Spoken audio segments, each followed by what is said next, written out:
Daniel chapitre 5, je commence au 2e verset, il est écrit: Belchassar, quand il y goûtait au vin, il apporta le vase d'or et d'argent que son père Nebuchadnezzar avait enlevé du temple de Jérusalem, afin que le roi et ses grands, ses femmes et ses concubines s'en servissent pour boire.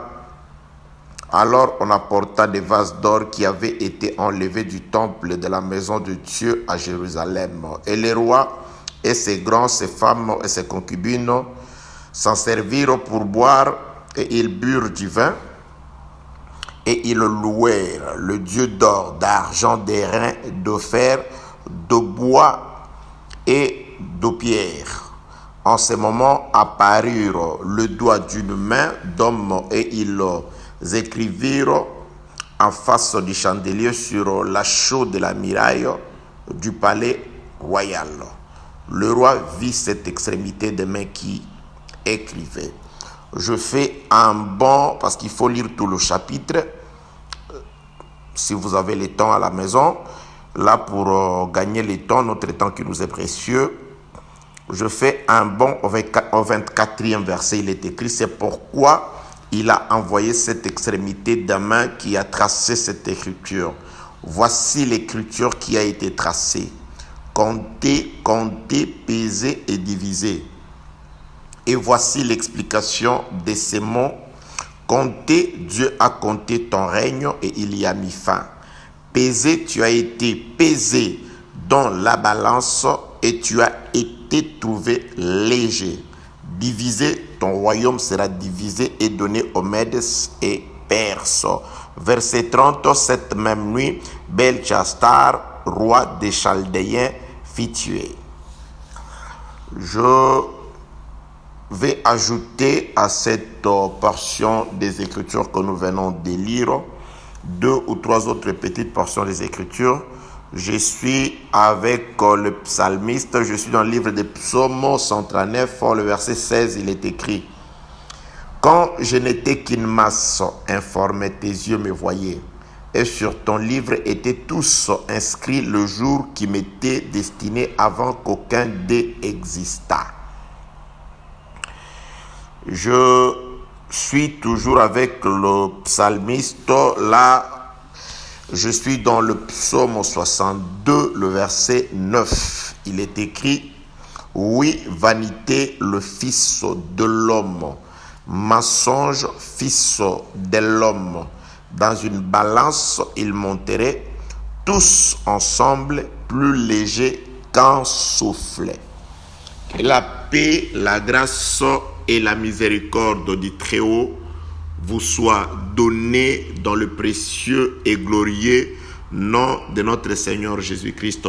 Je bénis Dieu pour cette opportunité qu'il m'a accordée de pouvoir me présenter devant vous dans le seul objectif de confirmer que le Messie est déjà arrivé, parce que la femme samaritaine, dans sa conversation avec Jésus-Christ, a déclaré que nous savons que le Messie, celui qu'on appelle le Christ, doit venir.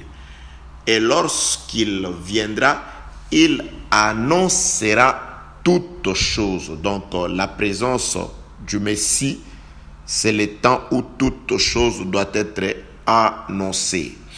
Et plus tard, lorsque la femme samaritaine a quitté Jésus-Christ pour courir dans la ville, elle a répété un seul message: venez voir un homme qui m'a dit ce que je fais. Donc, c'est-à-dire un homme qui m'a dit. Donc, Jésus-Christ a confirmé qu'il est ce Messie parce qu'il a parlé.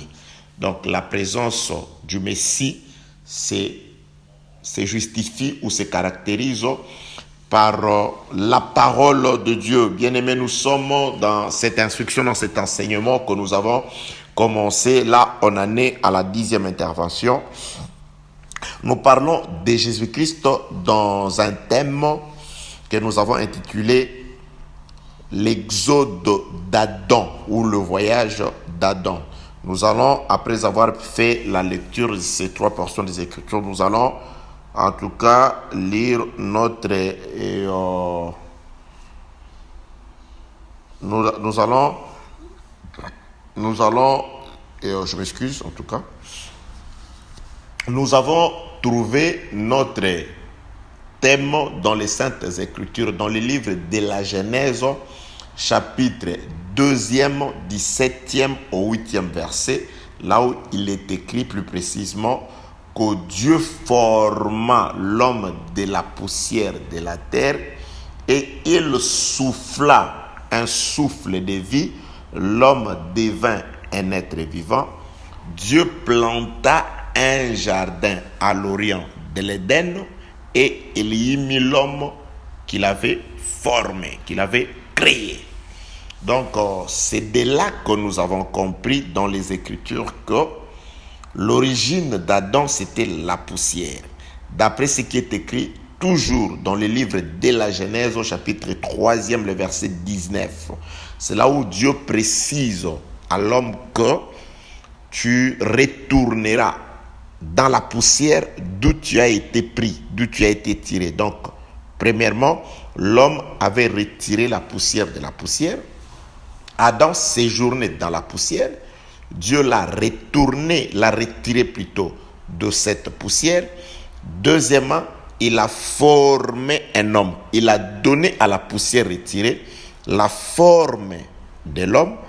Et Dieu vint souffler dans la poussière qu'il avait retirée dans la poussière, à laquelle il avait donné la forme d'un homme.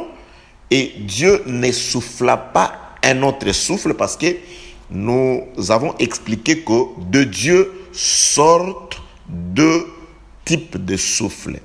Le souffle de vie et le souffle de la destruction. Mais pour Adam, là, Dieu souffle. C'est pourquoi la Bible donne une précision dans le verset 7 du 2e chapitre du livre de la Genèse.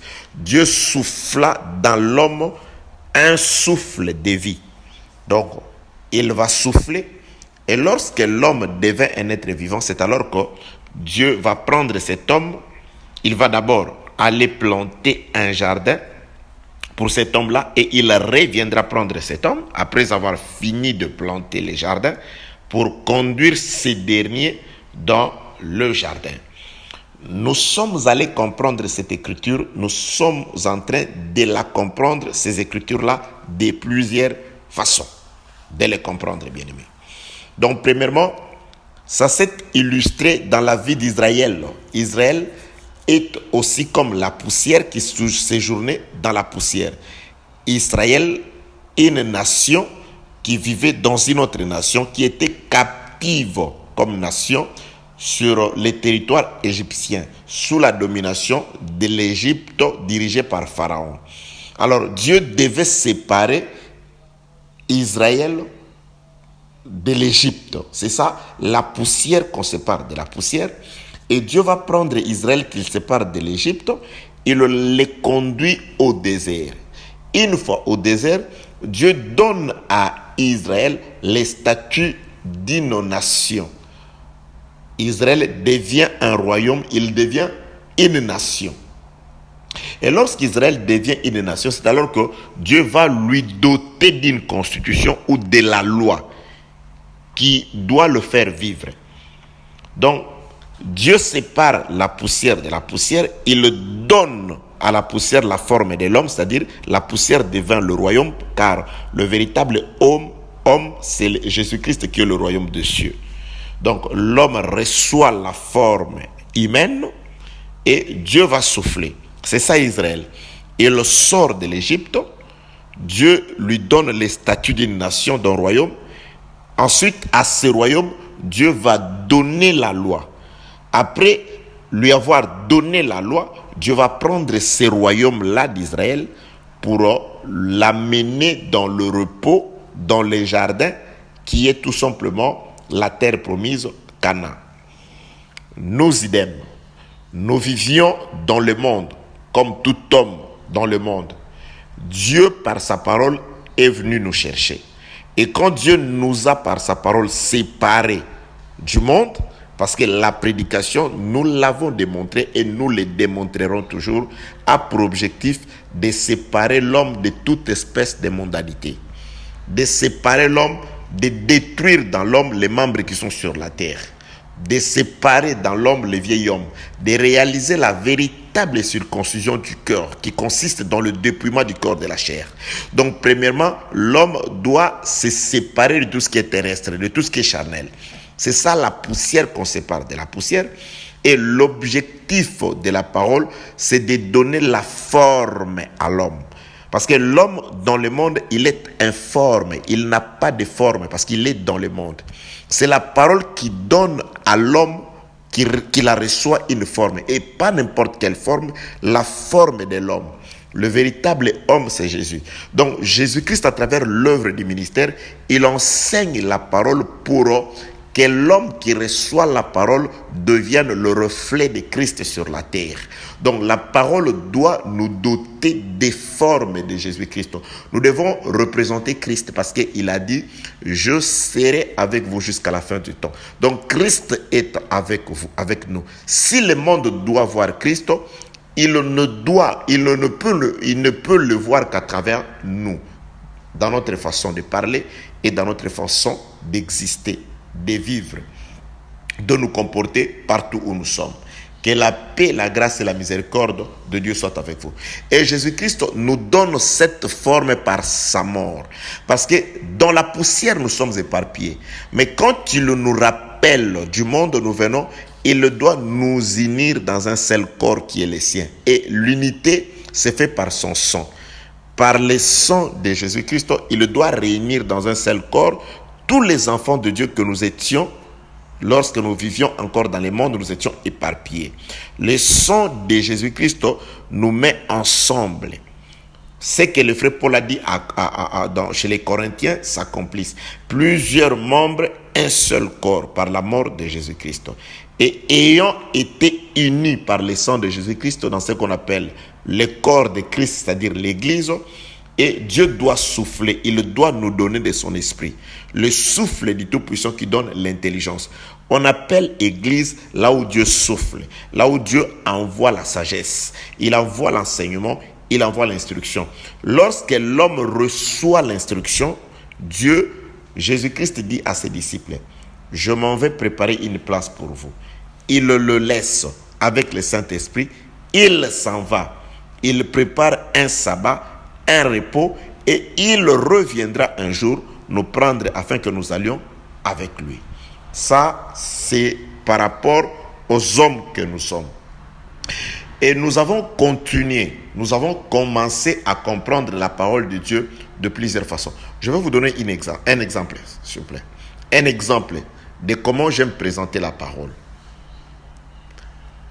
L'homme de Jonas, qu'est-ce qu'il fait? Dieu lui demande d'aller à Ninive. Connaissant la miséricorde de Dieu, il dit, si j'arrive dans cette ville-là, je prêcherai la parole. C'est une ville païenne. Dieu sauvera cette ville-là. Il va vouloir s'échapper loin de la face du Seigneur.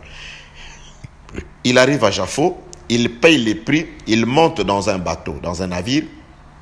Le bateau le conduit loin de la face du Seigneur.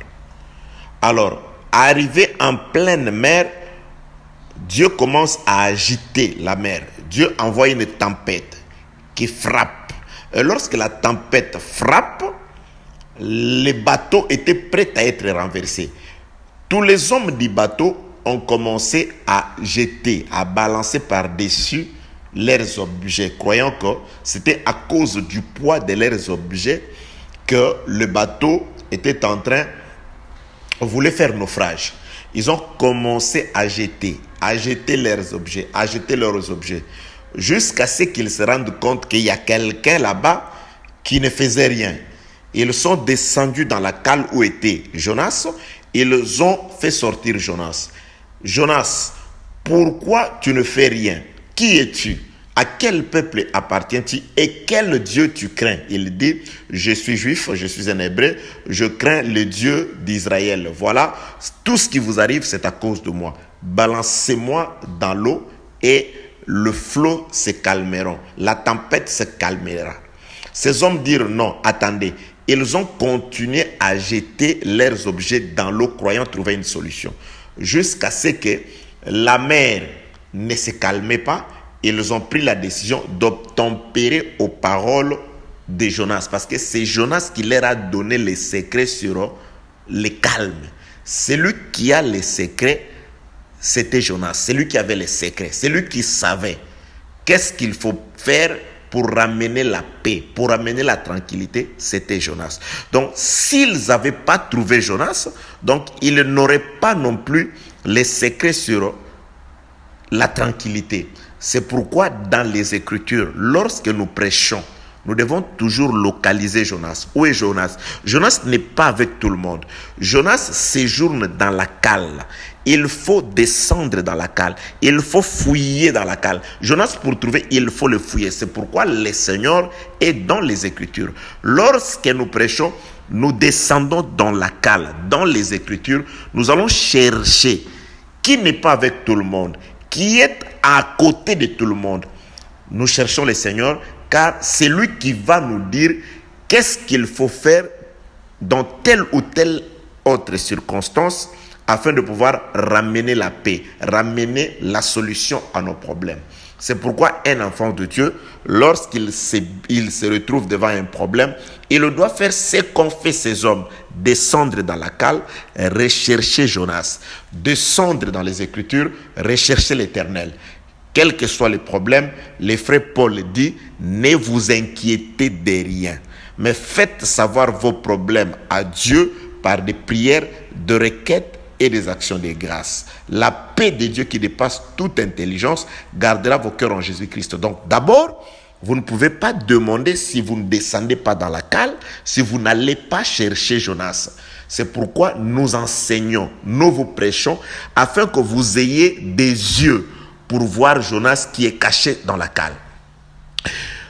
Je donne cet exemple juste pour vous dire la marche que nous sommes en train de prendre dans l'exode d'Adam.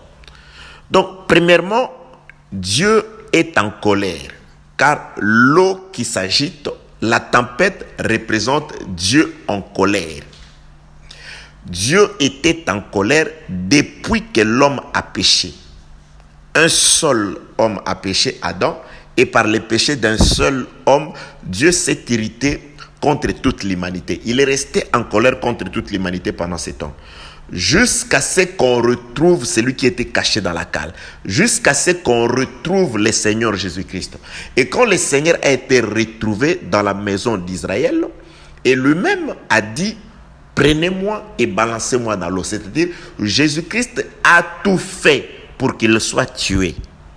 Parce qu'avant de mourir, dans le livre de Jean chapitre 12, il dit, voici l'heure pour laquelle je suis arrivé, je suis venu dans le monde est arrivé. Il parlait de l'heure de sa mort. Donc, il était venu dans le monde afin qu'il soit tué pour que par sa mort, nous puissions que la colère de Dieu qui s'abattait sur toute l'humanité à cause du péché d'Adam puisse se calmer.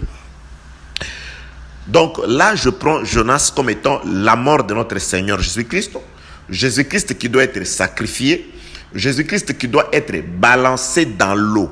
Donc l'eau parle de la colère de l'Éternel. Donc Dieu avait besoin d'un sacrifice. Donc les sacrifices, c'était Jonas qui dit, prenez-moi et donnez-moi à Dieu. C'est pourquoi aussi à la croix, il dit, Père, je remets mon esprit entre tes mains. Donc là, l'eau représente l'Éternel, qui avait besoin d'un sacrifice afin de pouvoir s'apaiser. Donc, Dieu voulait un sacrifice et tous les sacrifices qu'on donnait avant que Jonas ne soit donné, mis à l'eau, Dieu ne les agréait pas parce qu'ils ont balancé ce qu'ils avaient, l'air bien. Mais Dieu cherchait une vie, il cherchait un sang. Pas n'importe quelle vie, la vie d'un prophète. Parce que Jonas était prophète, la vie de celui en qui Dieu avait mis sa parole. Dieu avait mis sa parole dans Jonas, va dans Ninive. Donc les seuls qui connaissaient Dieu dans ces bateaux, c'était Jonas. Le seul qui était ami de Dieu dans ces bateaux, c'était Jonas. C'est pourquoi dans la terre, sur toute la surface de la terre, le seul qui connaissait Dieu, c'était le Seigneur Jésus-Christ. Et c'est celui dont Dieu voulait les sacrifices pour qu'il apaise sa colère. C'est pourquoi lorsque l'eau a reçu les sacrifices de Jonas, l'eau s'est apaisée. Et c'est pourquoi aussi le monde, lorsque le monde a reçu les sacrifices de Jésus-Christ, lorsque Dieu a reçu les sacrifices de Jésus-Christ, sachez aujourd'hui que la colère de Dieu s'est apaisée sur nous. Quels que soient les problèmes, quelles que soient les difficultés, approchez-vous de Dieu dans le nom de Jésus-Christ. Dieu nous regarde au travers de Jésus-Christ. Dieu nous fait miséricorde au travers du sacrifice de notre Seigneur Jésus-Christ. Ça, c'est une bonne façon de présenter aussi la chose. Je présente aussi la chose pour la faire vivifier dans la vie des hommes. Je me considère comme étant Jonas. Je te considère, toi qui écoutes cet audio, aussi comme étant Jonas. Dieu a besoin de ta vie afin que le calme puisse régner dans ta maison. Je prends les bateaux comme ta maison. Je prends les bateaux comme étant tes projets. Je prends les bateaux comme étant ton avenir. Je prends les bateaux comme étant tes désirs.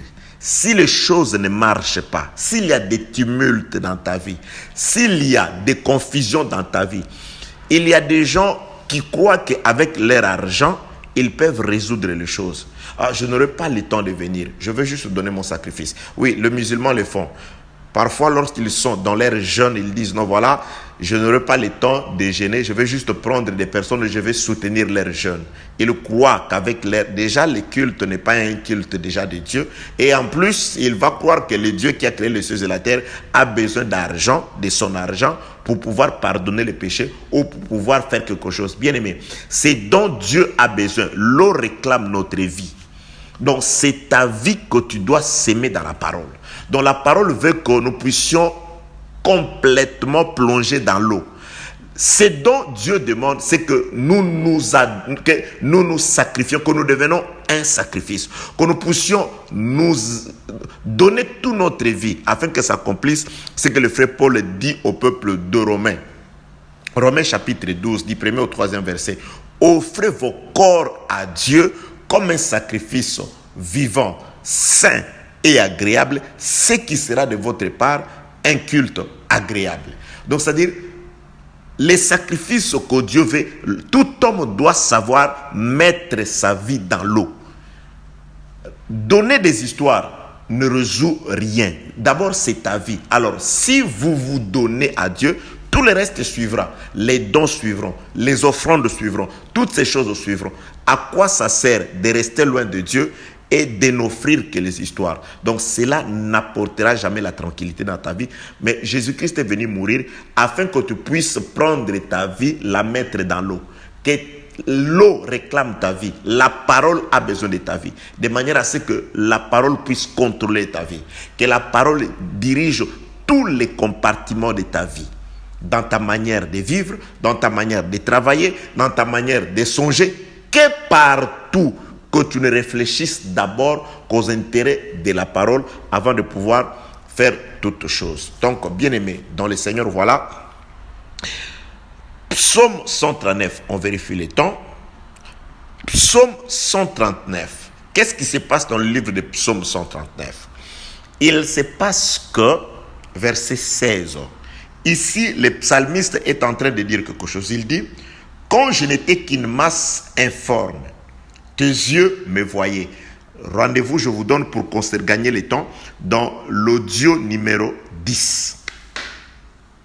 Donc là, nous sommes à la 11e intervention. C'est là où nous avons commencé à aborder ce sujet. Donc là, il s'agit d'abord de notre Seigneur Jésus-Christ. Jésus-Christ était informe du temps de la loi. Parce que la loi, c'est aussi la poussière. C'est pourquoi Dieu avait dit à Israël, tu mangeras de la chair de l'animal, mais le sang, tu le verseras dans la poussière. Donc, la poussière devait recevoir le sang pour vivre. Donc, l'homme est devenu poussière. Alors, pour vivre, il fallait qu'un animal soit tué et que le sang d'animal soit mêlé au sang. Nous sommes devenus poussière par notre péché et un animal devait être tué. Et l'animal qui a été tué, c'est le Seigneur Jésus-Christ. Le sang de Jésus-Christ a été versé sur la terre. La vie de Jésus-Christ nous a vivifiés. C'est aussi comme ça. Les Écritures il fallait que le Saint-Esprit vienne afin de pouvoir éclairer les Écritures. Car dans l'Église, la lumière, le Saint-Esprit, c'est par le Saint-Esprit que nous avons connaissance de ce qui est écrit dans le psaume. Donc, si nous expliquons le psaume, les proverbes, tous ces livres des prophètes, c'est parce que Dieu nous a donné la lumière, le Saint-Esprit. C'est ça le sang qui doit être jeté par terre afin de pouvoir vivifier la terre. Donc, Jésus-Christ dit, lorsque je n'étais qu'une masse informe, tu me voyais. Donc, David prophétise, il parle de Jésus-Christ parce que là, l'auteur, c'est le Seigneur. Il dit, lorsque j'étais dans l'Ancienne Alliance. Donc, dans l'Ancienne Alliance, tous ces animaux-là, c'était Dieu qui était informe. C'était Jésus-Christ qui était informe. Jésus-Christ était représenté soit par un animal, un agneau. Il était représenté soit par un prophète. Il était représenté soit par une maison. Il était représenté soit par un arbre, par le fruit. Il était représenté soit par toutes ces choses-là. C'était Jésus-Christ, mais d'une manière informe. Seul Dieu le voyait. Quand il disait à Israël, vous offrirez un agneau, Dieu voyait Jésus-Christ, mais eux voyaient un animal. Quand il disait, dans votre champ, vous n'aurez pas deux types de semences, et voyez les semences, mais Dieu voyait la seule semence qui vivifie les champs, c'est le Seigneur Jésus-Christ, donc qui ne peut être mêlé à une autre semence. Donc c'était Jésus-Christ dans l'Ancienne Alliance qui n'était que poussière, mais il était informe, seul Dieu le voyait. Et le psalmiste dit ceci, tes yeux me voyaient, et sur ton livre étaient tous inscrits le jour qui m'était destiné avant qu'aucun d'eux n'existât. C'est-à-dire, avant que le Seigneur ne vienne, il a déjà été écrit de lui depuis sa naissance jusqu'à la mort. Donc, depuis la naissance de Jésus jusqu'à la mort, tout ce qu'il faisait était vérifiable dans les écrits des prophètes. Donc Jésus-Christ était l'accomplissement de la loi, les psaumes et les prophètes. Donc toute la vie de Jésus-Christ était déjà écrite dans les livres de Dieu avant que Jésus-Christ ne puisse venir dans le monde. Ésaïe pouvait déjà chanter, un enfant nous est né, un fils nous est donné. Donc c'est-à-dire ça, et la domination reposera sur lui. Jésus-Christ n'était pas venu dans le monde, mais cela avait déjà été écrit sur lui. Il pouvait déjà dire, voici une vierge deviendra enceinte et enfantera un fils, on le nommera Emmanuel. Donc c'est-à-dire, même la conception de la vierge a déjà été écrite. C'est-à-dire, avant que le Seigneur Jésus-Christ ne vienne, tous ces jours, tous ces pas, tout le mouvement, tout ce qu'il a dit, il a fait ceci afin que ça s'accomplisse. Il dit, mon Dieu, pourquoi m'as-tu abandonné? Avant qu'il ne le dise, David l'avait déjà écrit. Jésus-Christ, Judas Iscariote va vendre Jésus-Christ. Et David avait déjà dit, celui qui mange avec moi mon pain a levé son talon contre moi. Celui à qui je plaçais ma confiance, il s'est retourné contre moi. C'est pourquoi Jésus-Christ, lorsqu'il regarde tous ses disciples, il prend les trésors de la terre, l'argent charnel, il le donne à Judas Iscariote. Donc, c'est-à-dire qu'il représentait là un démon, parce que lui-même dit, l'un de vous est un démon. Il prend la gloire de la terre, il le représente, il le donne à Judas Iscariote. Parce que là, dans cette maison de Jésus, il y avait deux princes. Il y avait le prince du ciel, Jésus-Christ, qui gardait l'argent, la bourse céleste, car nous avons été rachetés grâce au sang de Jésus. À l'intérieur de Jésus, il était un caissier. Il gardait la bourse pour l'achat des âmes. Et il a pris la bourse pour les choses de la terre, il l'a remis à Judas Iscariote. C'est pourquoi aussi les diables pouvaient confirmer, dire à Jésus-Christ, voici la gloire de ce monde, elle m'a été donnée. Si tu t'agenouilles devant moi, je te l'accorde. Il parlait de la gloire. Qui lui a donné ça? C'est Dieu. C'est pourquoi Judas illustre que ce que le diable dit est vrai. Il prend la bourse de la terre, l'argent terrestre, il le donne plutôt à Judas Iscariote. Et lui aussi, il garde l'argent pour le rachat des âmes. C'est pourquoi il est écrit, On ne peut pas servir Dieu et maman. Que la paix, la grâce et la miséricorde de Dieu soient avec vous. Donc là, je suis dans l'explication encore de Psaume 139, le verset 16. Donc, lorsque je n'étais qu'une masse informe, Jésus-Christ dans l'Ancienne Alliance, quand il n'avait pas encore sa forme, Dieu le voyait déjà. C'est pourquoi je suis allé pour dire que lorsque Dieu sépare la poussière de la poussière, dans la poussière, Dieu connaissait déjà que Jésus-Christ, dans l'Ancienne Alliance, il voyait déjà le Seigneur. Et Dieu, qu'est-ce qu'il fait? Il sépare la poussière de la poussière. Il donna la forme de l'homme à la poussière. Et Dieu aussi, lorsqu'il regarde Jésus-Christ dans l'Ancienne Alliance, il ne peut pas le laisser dans l'Ancienne Alliance, dans cette poussière. Il doit faire sortir Jésus-Christ dans l'Ancienne Alliance et lui donner la forme de l'homme. Qui le dit?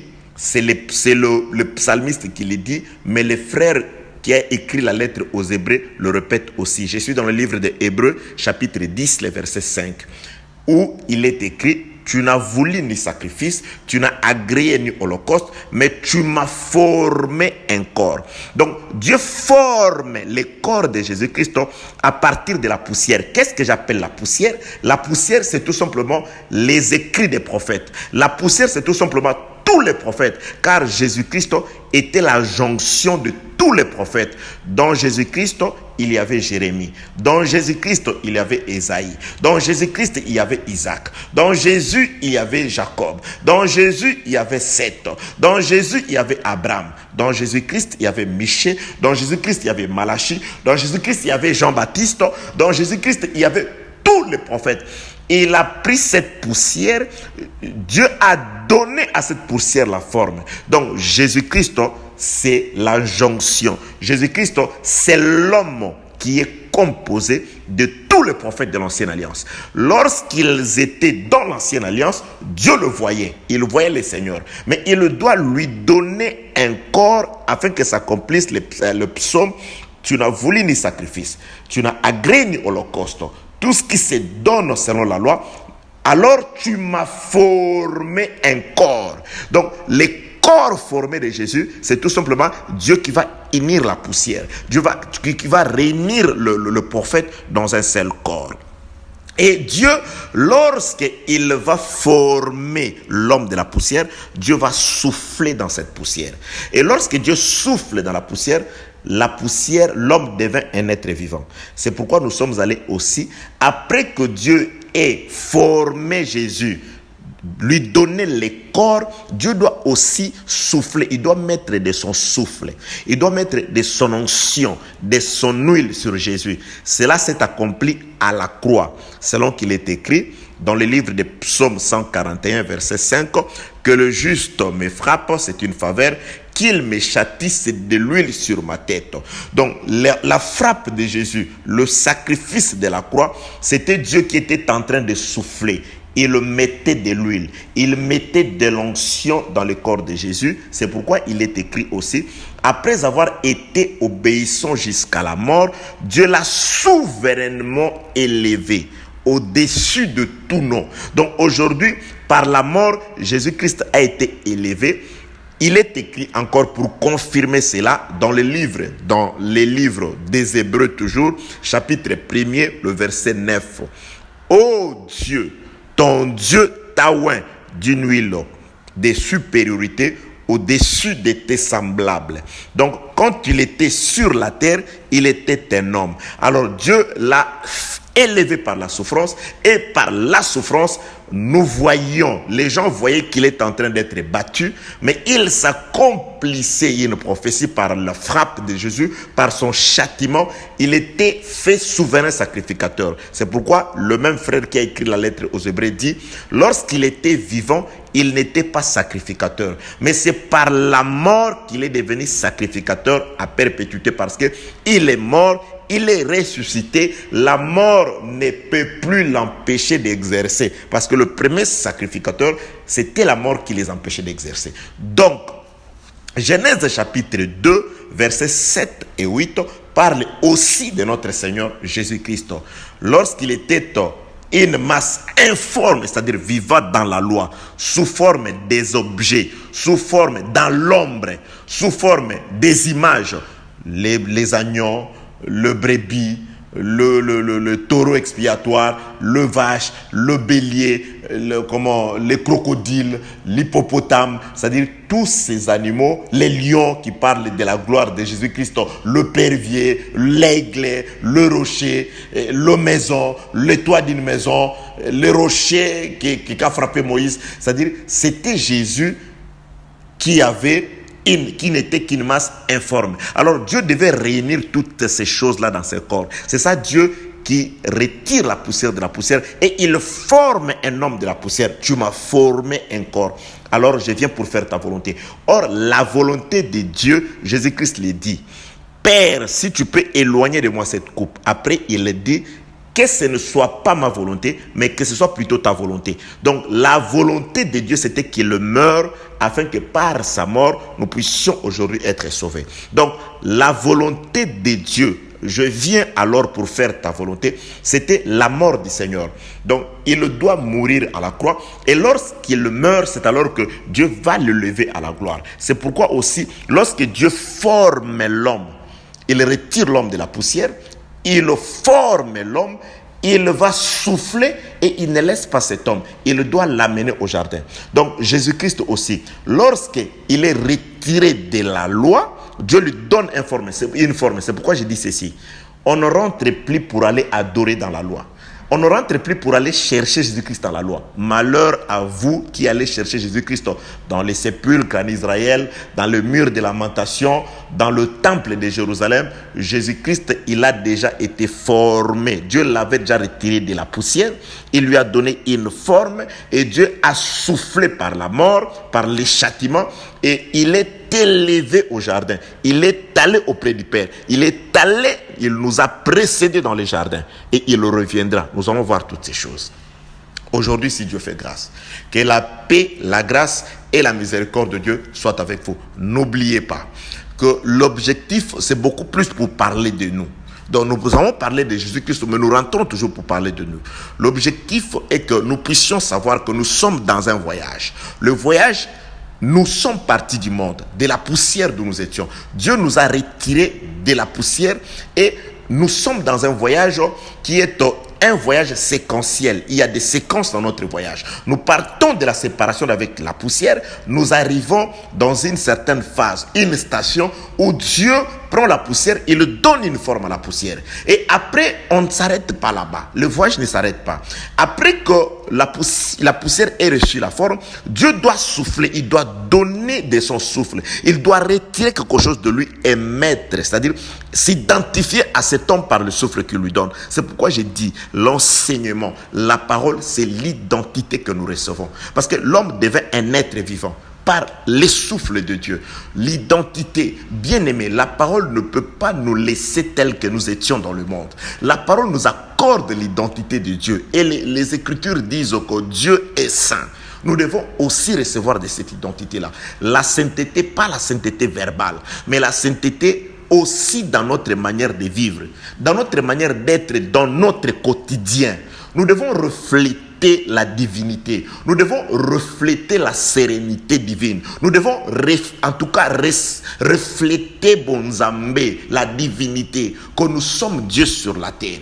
Afin que s'accomplisse que Adam a été fait à l'image de Dieu. Nous sommes à l'image de Dieu par rapport à son souffle, par rapport à la parole.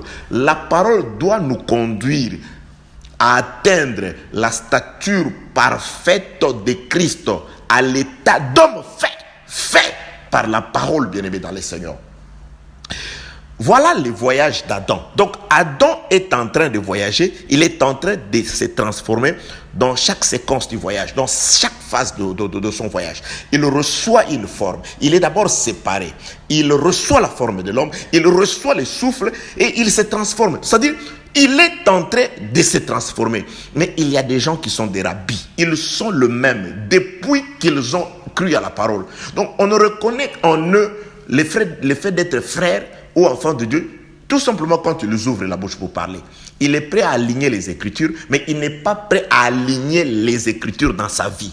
On n'est pas prêt à lire la parole dans sa vie, mais on ne l'écoute. Bien aimé, la parole, c'est vie. Et la parole ne se dit pas seulement, mais la parole, c'est vie. Je veux retourner. Après, quand j'aurai fini avec le psaume 62, tous les fils de l'homme dans une balance pèserait moins que le souffle. C'est ce que je suis en train de parler aujourd'hui. Je rentrerai pour parler de Adam, de la poussière, sous une autre forme encore. Que la paix, la grâce et la miséricorde de Dieu soient avec vous, bien-aimés dans le Seigneur. Voilà ce qui se passe. Donc, le Seigneur Jésus-Christ, il est une masse informe dans la loi, avant qu'il ne puisse venir. Mais Dieu parlait déjà, c'est-à-dire dans la loi, Dieu parlait déjà de Jésus-Christ. Toute sa vie, Dieu vous suscitera un prophète d'entre vos frères. Donc Dieu disait déjà, ces prophètes-là doivent sortir d'entre leurs frères. Pas déchaînation. Le Messie doit sortir d'entre leurs frères, d'entre vos frères. Un prophète comme moi, Moïse. Vous l'écouterez. Et s'il faut voir, Moïse était de la tribu de Lévi. Jésus aussi, sa maman était parente à Élisabeth qui était de la tribu de Lévi. Donc il était comme lui. Donc il y a beaucoup de choses. Donc il était comme lui. Dieu a dit de Moïse, je t'ai fait Dieu. Donc lui aussi, il dit que je suis. Donc c'est-à-dire un prophète comme lui. Donc là, tous ces jours, quand il dit, avant que votre père Abraham fit, je suis, il leur dit ce que Dieu a dit dans le livre d'Exode, chapitre 3e. Va dire à ce peuple, celui qui s'appelle je suis. C'est-à-dire, tout ce que Jésus-Christ fait, un jour de sabbat, il était en train de pouvoir traverser les champs de blé. Lui et ses disciples, ils écrasaient le blé et ils le mangeaient. Ils ont scandalisé les Juifs. Mais pourquoi faites-vous ça le jour du sabbat? Il dit, n'avez-vous pas lu ce que David fit? Lui qui était de la tribu de Juda. C'est-à-dire, il a calqué, il leur dit, si vous voulez comprendre ce que je fais ici, rentrez dans l'ancienne alliance. Allez chercher dans la poussière. C'est-à-dire, vous ne pouvez me comprendre qu'à travers ce qu'a fait David. C'est pourquoi aussi, pour comprendre Christ, vous devez maîtriser l'ancienne alliance. C'est la raison pour laquelle nous disons à la loi et au témoignage. Si l'on ne parle pas ainsi, il n'y aura pas d'aurore. La lumière, l'enlèvement n'existera pas pour le peuple de Dieu. Que la paix, la grâce et la miséricorde vous soient données au nom de notre Seigneur Jésus-Christ. Donc, Jésus-Christ qui vit dans la poussière, dans la loi. Lorsqu'il est dans la loi, Dieu doit sortir tous les éléments de la loi. C'est pourquoi aujourd'hui, on ne peut plus adorer un agneau. On ne peut plus adorer un lion. On ne peut plus adorer parce que c'était l'ombre des choses à venir. La réalité de toutes ces choses-là est en Christ.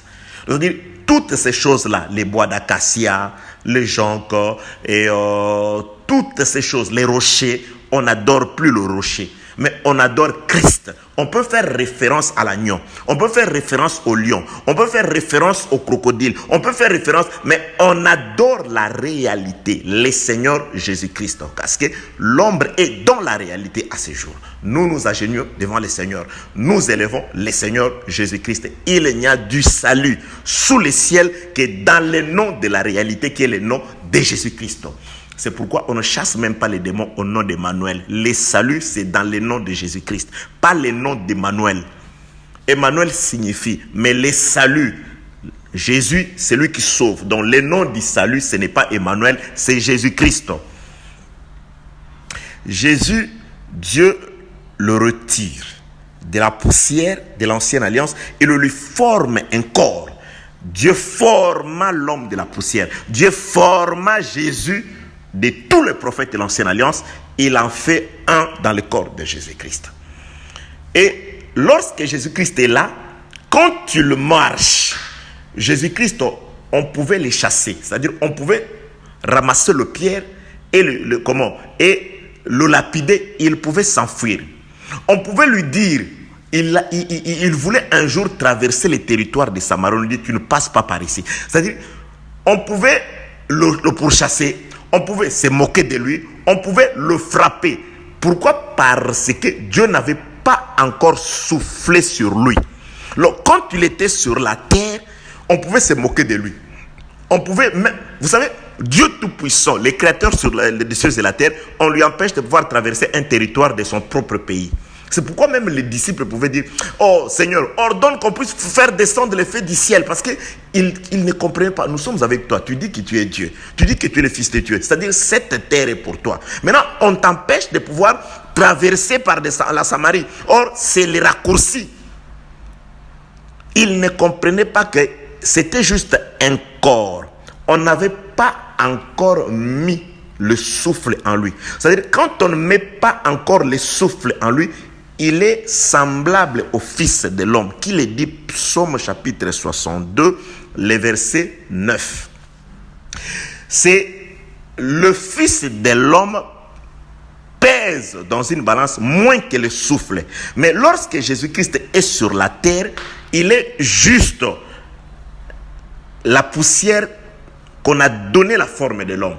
C'est-à-dire, il est la jonction limitée, l'assemblage de tous les prophètes. Mais il faut qu'il aille jusqu'à la fin. La fin, c'est l'heure pour laquelle il est venu. La fin, c'est qu'on souffle. On souffle par la mort, on souffle par le châtiment. Donc, avant qu'il ne meure, Jésus-Christ, on pouvait jouer avec lui.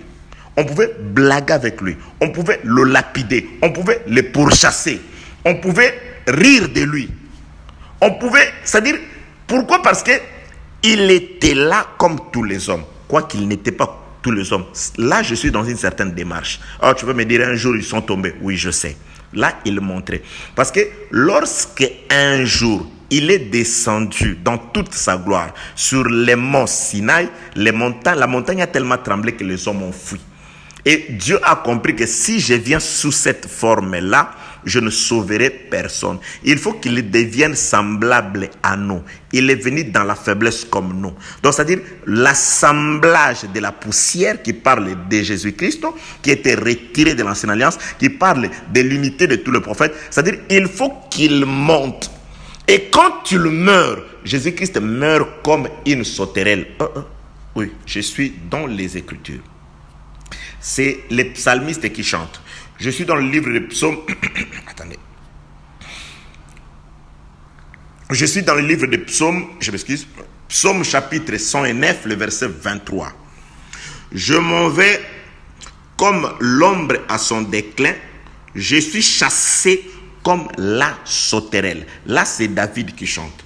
Je m'en vais comme l'ombre à son déclin. Je suis chassé comme la sauterelle. Donc ici, Jésus-Christ, quand tu le meurs, il le meurt comme l'ombre à son déclin. Or, nous savons que la loi, c'était un culte d'ombre, comme dit le frère qui a écrit la lettre aux Hébreux. Donc, la loi possède de l'ombre des choses à venir. La réalité est en Christ. Donc, c'est-à-dire, lorsqu'il meurt, c'était le déclin de l'ombre. Donc, c'était la fin de l'ombre. Il dit, je m'en vais.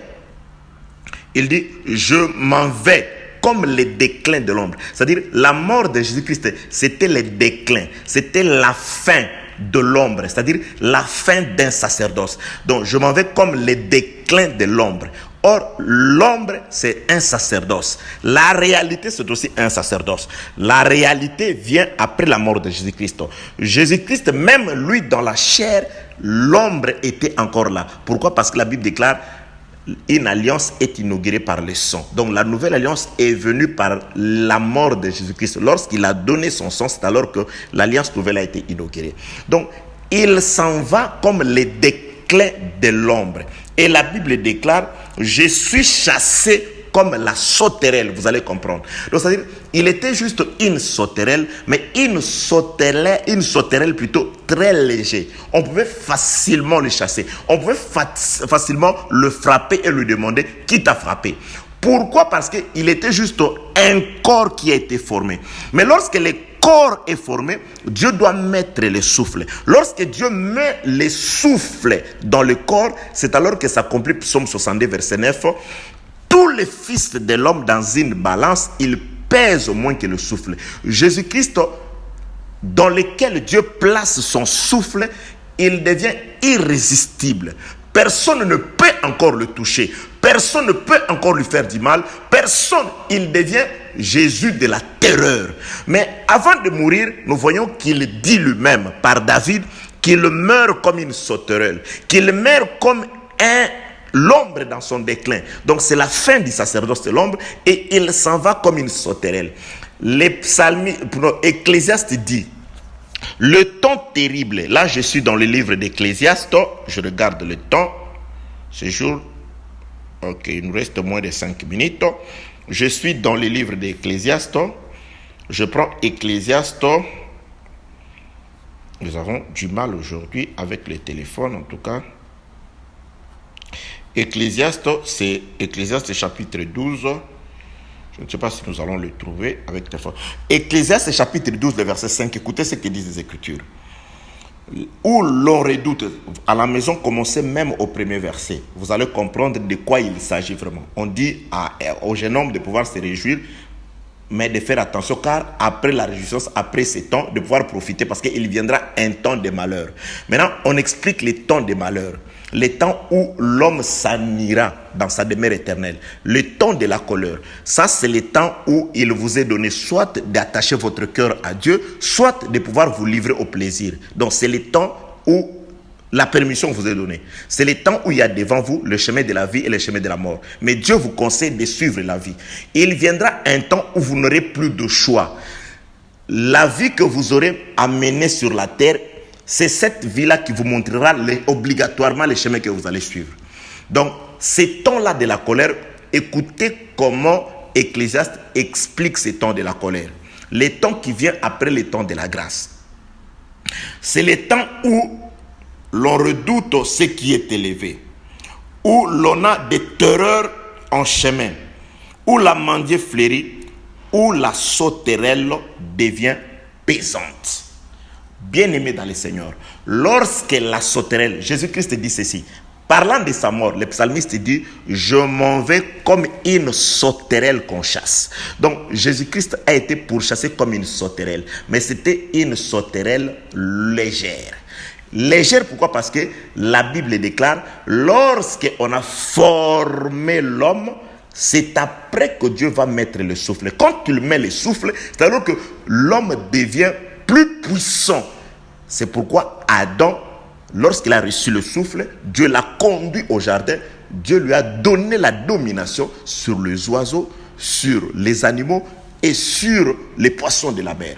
Mais quand Jésus-Christ est venu, c'est ce que dit le psalmiste, cette domination-là, quand il marchait dans la terre, il n'avait pas cette totale domination. Pourquoi? Parce que je donnais des exemples. On pouvait prendre des pierres contre lui, il pouvait s'enfuir. On pouvait les saisir et les crucifier. On pouvait même les juger par les hommes. Tu as dit ceci, tu as dit ceci. Pilate lui dit, tu ne sais pas que j'ai de l'autorité sur toi. On peut même l'empêcher, tu ne passes pas par ici. Pourquoi? Parce que Dieu n'avait pas encore soufflé. Les souffles, c'était les châtiments qu'il devait recevoir. Car c'est les châtiments qui l'élèvent à la gloire. Aujourd'hui, bien que le Seigneur Jésus-Christ n'est pas encore descendu dans toute cette gloire-là, mais il est assis dans la droite de majesté, il est glorieux. La gloire de Jésus-Christ est manifestée dans l'Église à travers la puissance dans son nom. Quand nous travaillons avec le Seigneur qui est monté à la gloire. Le Seigneur qui a reçu le souffle, c'est-à-dire il est au-dessus de tous les fils des hommes. Il coordonne, il dirige, il oriente. Mais il viendra un moment où la sauterelle viendra. La même sauterelle qui a été chassée parce qu'il était faible, lorsque la sauterelle viendra, ce ne sera plus une sauterelle légère, mais ce sera ce que l'Ecclésiaste dit, ce sera une sauterelle pesante. La sauterelle deviendra pesante. Qu'est-ce qui fera que la sauterelle devienne pesante? C'est l'œuvre de la croix. Dans l'œuvre de la croix, Jésus-Christ a été intronisé, le roi des rois, le seigneur des seigneurs. Il est élevé. La Bible dit, il a hérité d'un nom au-dessus de tous les noms. À tel enseigne que tout genou est appelé à fléchir en son nom. Pas seulement dans les siècles présents, même dans les siècles à venir. Aujourd'hui, cette gloire, nous ne la voyons pas encore. Elle existe, elle est spirituelle. Mais il viendra un temps où le Seigneur viendra comme une sauterelle, mais une sauterelle pesante. Qu'est-ce qui fait de Jésus une sauterelle pesante? C'est le souffle de Dieu qu'il a reçu à la croix. C'est le châtiment qu'il a élevé à la gloire. Après avoir été échâtié, aujourd'hui, il est glorieux. Mais il reviendra dans le monde. Qu'est-ce qu'il reviendra? Qu'est-ce que la sauterelle pesante viendra faire? Je suis dans le livre des Proverbes, c'est là où je veux finir. Proverbe chapitre 6, je cherche le verset 34. Il est écrit: car la jalousie met un homme en fureur. Il est sans crainte au jour de la vengeance. Donc la sauterelle viendra venger à cause de la jalousie. Donc c'est-à-dire la sauterelle viendra venger à cause de la jalousie. C'était une sauterelle que les hommes ont chassée. Il est mort comme l'ombre dans son déclin. C'est-à-dire, c'était la journée qui déclinait, la journée qui finissait, afin que commence le sacerdoce de la nuit. Il est chassé comme une sauterelle. Mais la sauterelle doit revenir. Lorsque la sauterelle reviendra, c'est par l'éclat de la gloire de la sauterelle qu'elle anéantira l'impie, comme dit le livre des Thessaloniciens. Et quand il vient, pourquoi doit-il venir sous forme de cette sauterelle pesante? Il viendra à cause de la jalousie. Et la Bible déclare, la jalousie met un homme en fureur. Il est saisi et pris, il est sans pitié au jour de la vengeance. Ce sera le grand jour de la vengeance. Donc Dieu viendra venger. Jésus-Christ viendra venger. Il viendra venger à cause de la jalousie. Or, quand on parle de la jalousie, c'est que on voit une femme qui a été prise par quelqu'un d'autre. La femme de Jésus, il y a une femme qui est une femme de Jésus. Et quand il partira, cette femme-là sera prise par quelqu'un d'autre. Cette femme-là sera maltraitée. Donc là, on parlera du royaume d'Israël. La sauterelle pesante viendra pour le royaume d'Israël. C'est pourquoi j'ai donné l'écriture de Daniel chapitre 5. Lisez du 1er jusqu'au 30e verset. Là, le roi, un roi païen, le roi des Chaldées, qu'est-ce qu'il fait? Il va prendre des vases d'or et des vases d'argent. C'est pourquoi je vous renvoie dans l'exode des vases d'or et d'argent. Les vases d'or et les vases d'argent étaient au temple de Jérusalem. Le roi Nebuchadnezzar, un roi païen, est allé. Il a confisqué ces vases-là, les vases d'or et les vases d'argent. Il les a ramenés chez lui, chez les païens. Et quand il a ramené ces vases-là chez les païens, parlant des vases, le frère Paul dit, les vases c'est les hommes. Les vases d'or, les vases d'argent c'est les hommes. Donc ces vases-là qui est parti de Jérusalem jusque chez les païens, ça parle aussi du royaume d'Israël. Parce que le roi Nebuchadnezzar est allé confisquer ces vases, c'était quand Israël avait péché, sous Sédécias. Quand ils ont péché, le roi est allé, il a confisqué les richesses de la maison de l'Éternel, il les a conduits à Babylone. Quand il a conduit à Babylone, c'est les Seigneurs Israël. Israël qui est en captivité, qui est en déportation aujourd'hui. Après qu'il les ait péchés, un roi méchant est arrivé, la maison d'Israël a été détruite. Il ne reste pierre sur pierre qui ne soit écroulée. Donc les temples d'Israël, Israël comme état temple, ils ont été détruits. Et les pierres de ces temples sont éparpillées à ce jour. Donc ils sont chez les Babyloniens. Israël est dans un culte qui n'est pas le culte de Dieu. Israël est en déportation. Donc ces rois-là, il prend les vases d'or et les vases d'argent. Et quand il amène les vases d'or et les vases d'argent chez lui, dans son pays, maintenant son fils arrive. Qu'est-ce qu'il fait? Il prend du vin. Quand il prend du vin, il va prendre les vases de l'Éternel. Les vases qui étaient réservés pour le culte de l'Éternel. Il va prendre ces vases, il va les profaner en les utilisant pour boire avec ses concubines, avec ses femmes, et dans l'idolâtrie. C'est-à-dire, il va entraîner la femme de Dieu, il va entraîner les vases de l'Éternel, il va entraîner le peuple de Dieu dans un mauvais culte. C'est alors que le doigt de Dieu va écrire. Et quand le doigt de Dieu va écrire, Daniel vient pour interpréter, il dit, ton règne a été compté, il a été pesé et trouvé léger. Donc, c'est-à-dire, quand on va peser et trouver léger, qu'est-ce qu'on pèse? Psaume 70, c'est-à-dire, ce sont tous les fils de l'homme qui seront mis dans une balance contre les souffles. Or, les souffles, c'est Adam qui reçoit les souffles. Adam qui reçoit les souffles, c'est Jésus qui a été châtié à la croix, qui est allé chez les pères. Et quand il reviendra pour délivrer Israël, ce sera à cause de la jalousie. Pourquoi? Parce que les nations auront entraîné Israël dans l'idolâtrie. Les nations auront cherché à dominer avec force sur Israël. Israël sera captif et il descendra dans cette bataille qu'on appelle la guerre d'Armageddon, dans l'objectif de pouvoir délivrer les vases, dans l'objectif de pouvoir sauver les vases, car ces vases-là doivent retourner à Jérusalem, car les temples de Jérusalem doivent être rebâtis et les vases doivent retourner. Les vases étaient à Jérusalem, Jérusalem a péché, les vases sont allés chez les païens. Et de là, le roi païen doit être châtié parce qu'il est pesé dans une balance. Lorsqu'on pèse dans une balance, Psaume 70 s'accomplit. C'est tous les fils de l'homme. Ce sont ce roi qui se réuniront pour combattre contre les seigneurs. C'est alors que la sauterelle reviendra, mais ce sera une sauterelle pesante. Pourquoi? Parce qu'il sera rempli de l'onction de Dieu. Il sera rempli du souffle du Saint-Esprit. L'œuvre de la croix, c'est déjà une victoire contre les esprits impurs. Et par l'éclat de son avènement, il viendra détruire, anéantir, de manière à introduire le peuple de Dieu dans ce qu'on appelle le règne millénaire. Bien-aimés dans le Seigneur, nous sommes dans l'exode d'Adam, dans le voyage d'Adam. Donc un voyage qui part de la poussière, on donne une forme à la poussière, on souffle dans la poussière, on va planter un jardin et on amène Adam.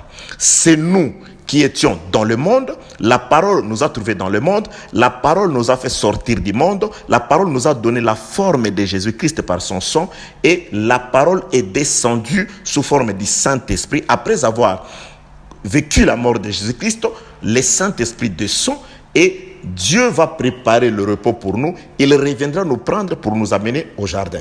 C'est aussi le royaume d'Israël. Israël était en captivité en Égypte. Dieu descend pour les chercher en Égypte. Il les conduit en dehors de l'Égypte, c'est-à-dire au jardin, dans les déserts. De là, il leur colle les statuts d'une nation. Après, il leur donne la loi. Après avoir reçu la loi, qui était le souffle, Dieu va prendre Israël et il va conduire Israël dans la terre promise. C'est aussi le Seigneur Jésus-Christ. Le Seigneur Jésus-Christ qui vivait comme une masse informe dans la loi, la poussière. Dieu va le faire sortir de là. Il va lui former un corps. C'est-à-dire Jésus devient l'injonction de toute la poussière où il vivait. C'est-à-dire de tous les prophètes de la loi réunis dans un corps appelé Jésus. Et quand il marche, avant qu'il ne meure, il est comme tout homme. On peut le frapper, on peut l'insulter, on peut le juger par les hommes, on peut le condamner, on peut l'interdire de passer par un territoire. Lorsque Dieu souffle sur lui, il s'accomplit ce qui est écrit, qu'il devient plus puissant que tous les fils de l'homme réunis dans une balance contre lui. Mais il ne doit pas d'abord rester. Dieu va l'amener au jardin. Et quand tu le ramènes au jardin, il doit retourner. C'est-à-dire, Jésus-Christ, quand il était sur la terre, il était semblable à l'homme. C'est Dieu dans la faiblesse. Quand tu le meurs, il est revêtu de pouvoir. Il est revêtu de l'autorité. Mais il ne doit pas oser juger, comment user de cette autorité de manière physique. Il nous laisse cette autorité sous forme du Saint-Esprit, mais lui s'en va. Et le psalmiste dit, psaume chapitre 109, il dit, il part comme une sauterelle. Donc c'est une sauterelle qui est chassée. Il est chassé parce qu'il était léger. Il meurt comme une sauterelle. Il s'en va comme une sauterelle. Mais quand il s'en va par la mort, il reçoit le souffle, la sauterelle devient pesante. Et lorsque la sauterelle devient pesante, Ecclésiaste chapitre 12, du 1er jusqu'au 7e verset, jeune homme, faites attention. Sache que ça, c'est le temps où la sauterelle est encore faible. C'est le temps pour toi de pouvoir adapter ta vie à la parole. Frères et sœurs, la parole n'est pas seulement faite, ou elle ne vient pas seulement pour être écoutée, mais elle vient afin de pouvoir nous donner la forme du ciel. Je nous parle de ces choses afin que nous sachions qu'il y a un temps pour chaque chose. Ça, c'est le temps du salut pour toi. Ça, c'est le temps de l'exaucement. Donc, il viendra un temps où le temps qui t'est accordé maintenant ne te sera pas accordé. Que la paix, la grâce, la miséricorde de notre Dieu soit avec vous au nom de Jésus-Christ.